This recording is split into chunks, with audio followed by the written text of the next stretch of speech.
Europe.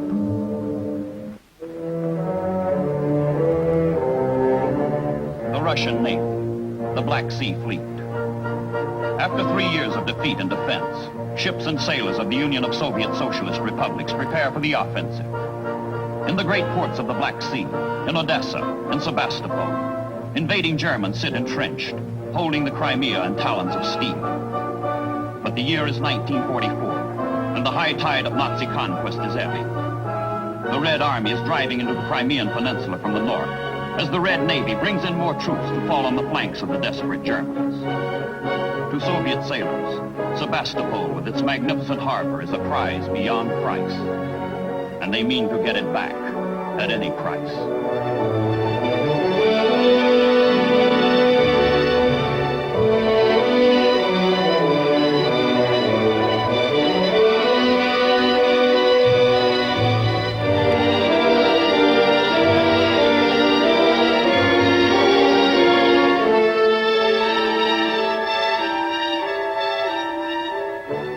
Red planes bomb their own city, devastate their own harbor, preparing the way for the Red Black Sea Fleet.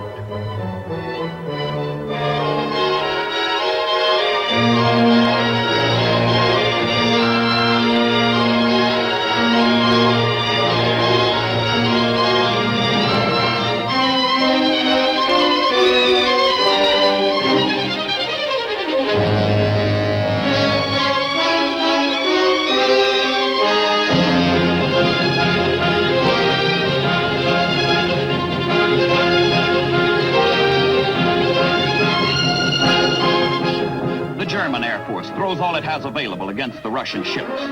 But nothing stops the relentless wave of sailors, soldiers, and Marines into Sebastopol.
The Allies. Where the German soldier stands, no other shall ever put his foot.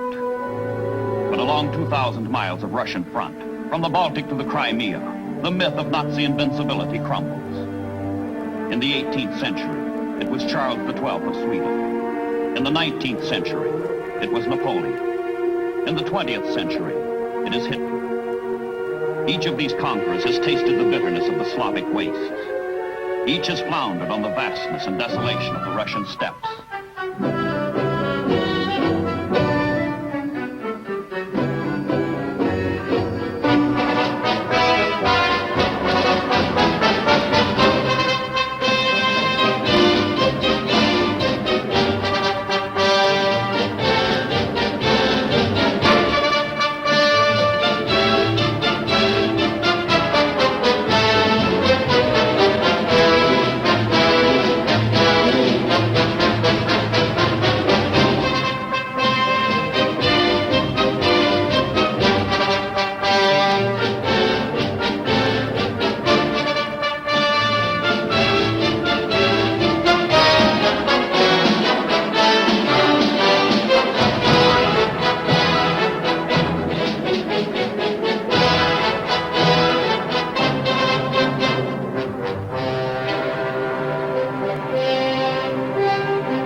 defeats, city of victories.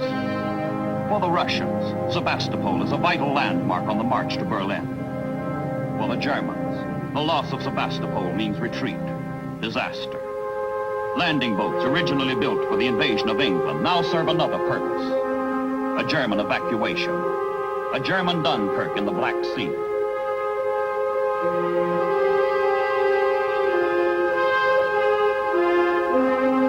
May 9th, 1944. Sebastopol is liberated. But for the Russian people, the aftermath of triumph is heartbreak. Where the German army fights, there the SS murders and the Gestapo slaughters. The heaps of innocent executed hostages are monuments to man's inhumanity to man.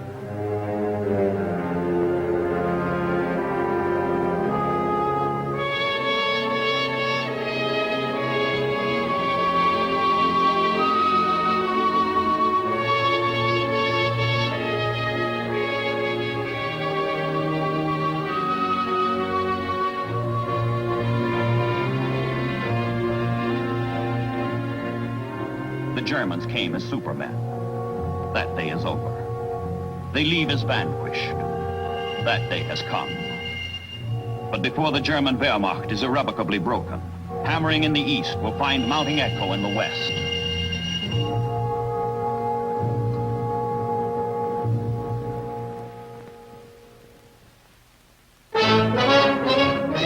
And in the west, Germany begins to drown in the flood tide of Allied might. In the hard-won harbor of Naples, at Palermo, Corsica, Sardinia, the ships and men gather for the invasion of southern France. Operation Anvil. Ships by the hundreds, men by the thousands, will inundate the rear and flank of the Germans, who are struggling to contain the Allies on the Normandy beachhead, established 2 months earlier.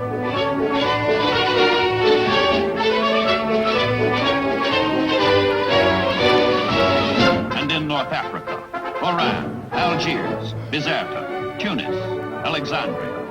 Catapults for the last great seaborne invasion of the European war.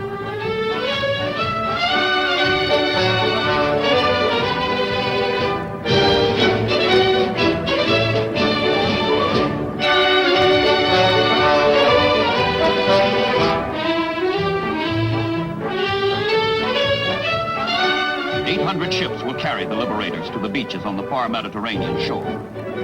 And with them go 7 French divisions carrying the Cross of Lorraine. Back to French soil under General de Gaulle. Back to their homeland with the Committee of National Liberation.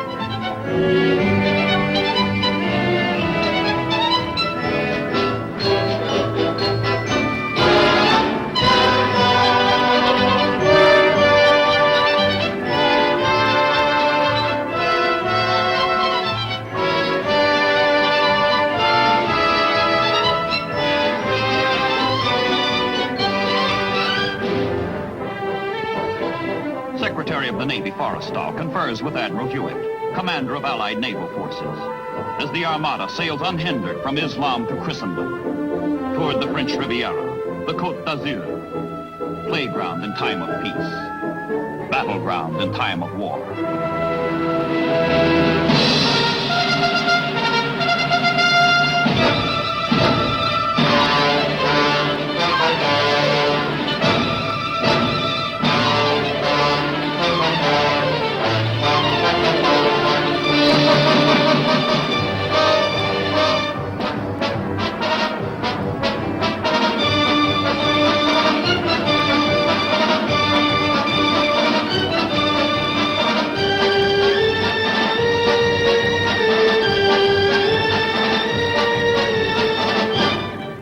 Assault.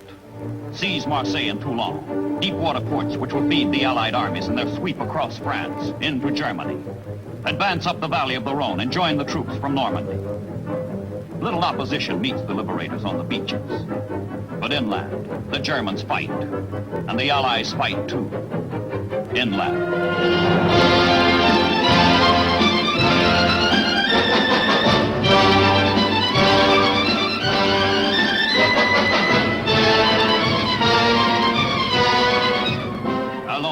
De la patrie. The day of glory has arrived. The French army is back again. Back to fight again. back to liberate their brothers, back to free their country.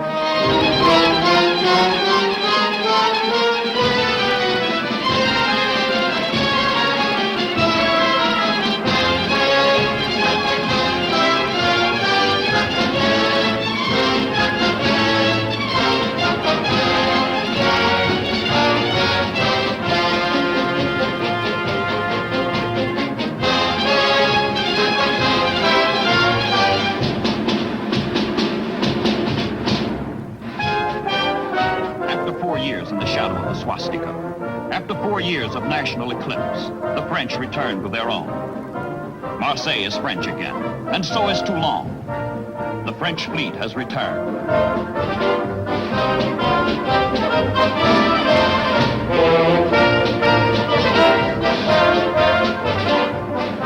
And Paris, City of Light, August 25th, 1944. No enemy could extinguish the light, nor could he comprehend it. The light that never was on sea or land. The light that is in the hearts of only those who are truly free.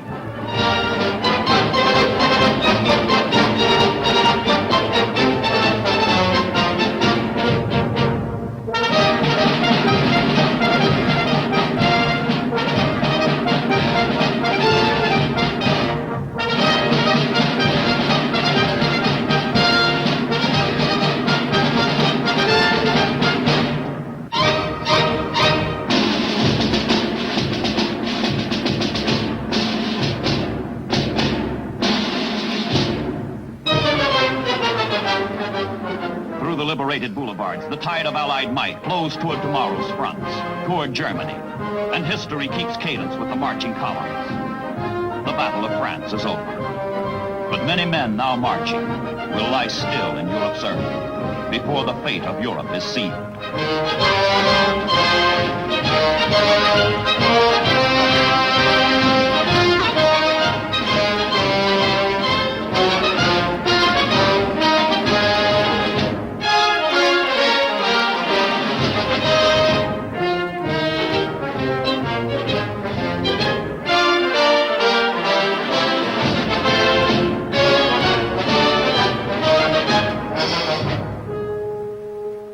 Europe's fate, the world's tomorrow.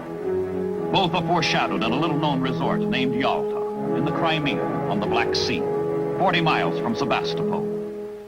Cloaked in secrecy, the leaders of the Allied coalition meet in February 1945. The United States cruiser Augusta brings President Roosevelt, and Prime Minister Churchill is there to greet him. A new name is being added to the vocabulary of history: Yalta.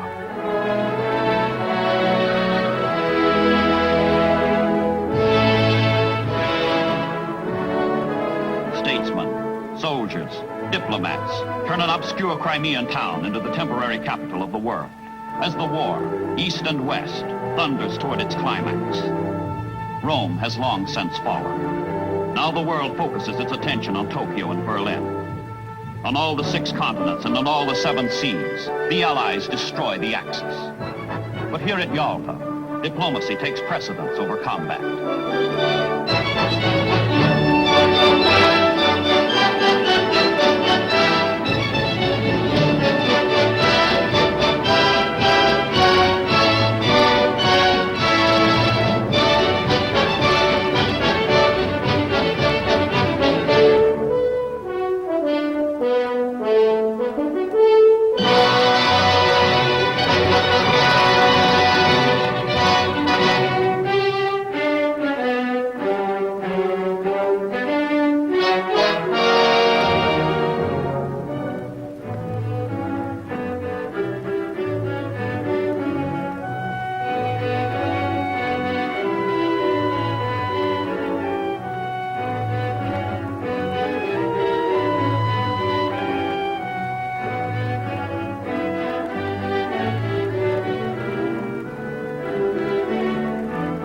Joseph Vissarionovich Djugashvili, whom the world knows as Stalin, presides over the meetings at Livadia, favorite palace of his predecessor, Tsar Nicholas II.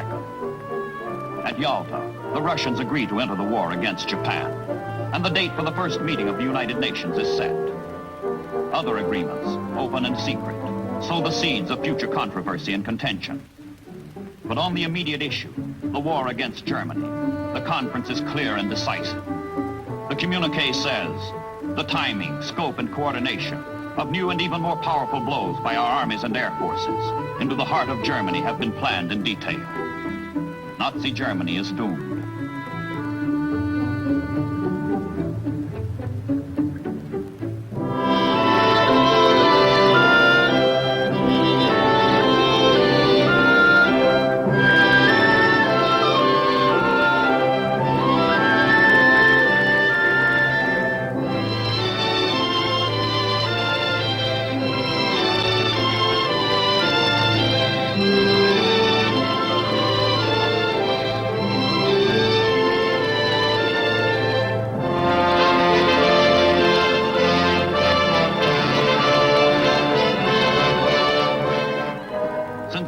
When Roman legions stood guard along its banks, the Rhine has been a faithful river.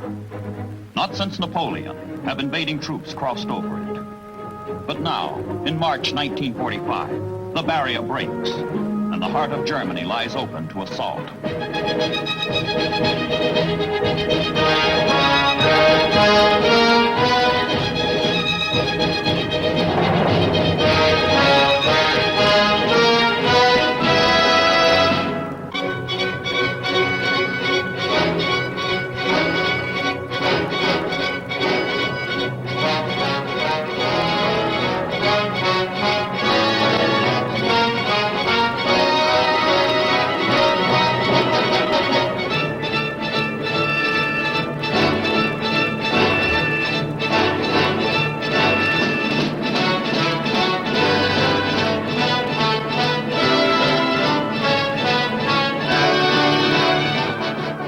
Seven Allied armies overrun the Third Reich from Switzerland to the North Sea. The Germans set out to master mankind. They carried their fight to the four corners of the earth. Victory after victory was theirs. Every victory except final victory. The sowers of the winds of war in the east and in the west, in the north and in the south, reap the whirlwind of defeat at home.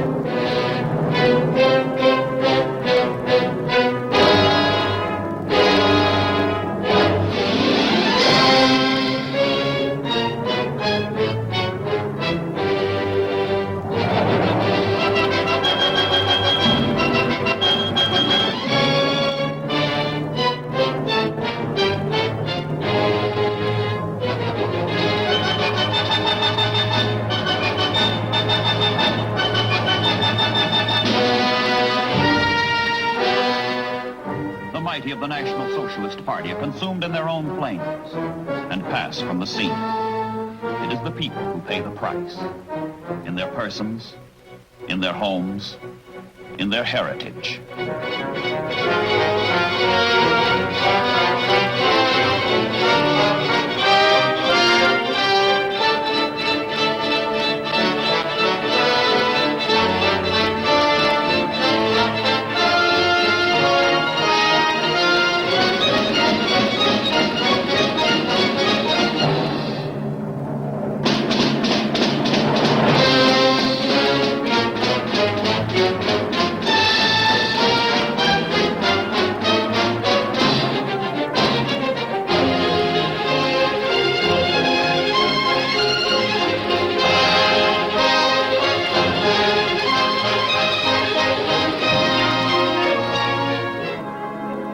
Symbols of might and conquest, on land and sea, lie shattered and powerless, burned and sunk, rusted and corroded. Gone are the U-boats which threatened the Allies. Gone are the armies which threatened man. Gone are the planes which destroyed great cities. Gone are the means to enslave the helpless. And the men who set out to ravage and destroy, prisoners of war.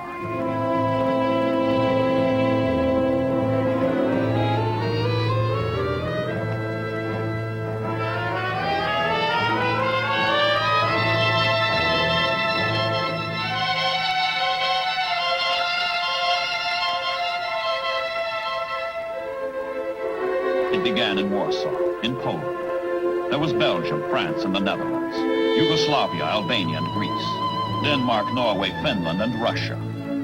was Belgrade and Rotterdam, London and Coventry and Southampton and Liverpool. Scores of unremembered towns and villages. Devastation remains, but the names have changed. Cologne and Frankfurt, Dusseldorf and Mainz, Hamburg, Dresden, and Berlin.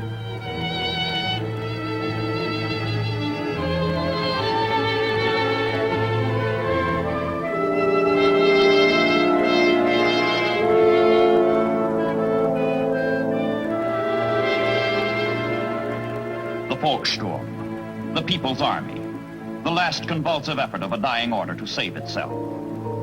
The very old, the very young, the feeble, the unfit, herded into tatterdemalion units and fed into the furnace of war. For the Volkssturm, it is one short march from enlistment to captivity.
In May of 1945, the end comes. The death rattle of the National Socialist Third Reich. Hitler is dead, a suicide in his own underground bunker in Berlin. The new order he designed to last 1,000 years has died with him after only 12. The dictatorship that set a world on fire sputters out in unconditional surrender.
Mighty fallen, and the weapons of war perished. Germany is beaten. The axe is broken. Statistics are meaningless. The catastrophe incalculable. But free men have given mankind the opportunity to be free. And that is the greatest of legacies.